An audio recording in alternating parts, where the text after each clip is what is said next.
All right, the next segment of our half volley is going to be really the purpose of the shot. And the purpose of the shot is to accomplish two things.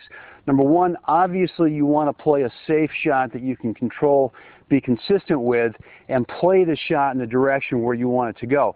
But equally important is that when you come into this, is that part of the stroke is footwork that takes you to the next spot in the court where you want to go.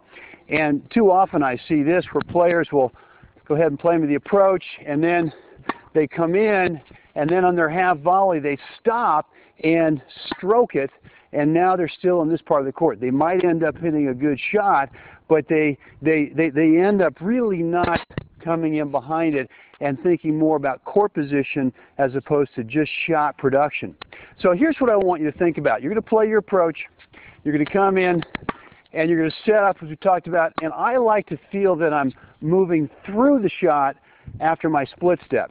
Okay, so the split step is sort of a pause to go ahead and figure out what's the direction, and then right before I hit it, I like to bump my feet. I call it bump, sort of moving the feet through the shot, and what that does is that accomplishes both things that I want. Number one, because I'm moving as I'm hitting, not really stroking to move the racket, I'm moving the racket with my feet, is I end up propelling the shot where I want to go, the direction. But more important for me is that now I'm getting to the optimal place in the court for my opponent to be challenged with their passing shot. Now, another important thing that I feel in the half volley is if we're not going to use the racket a lot to sort of steer the ball towards the direction we want to hit, is you then, if you're going to use your feet to propel the ball back, is, for example, if I want to play this half volley back over cross court, I've got to make sure that I'm moving precisely towards my target.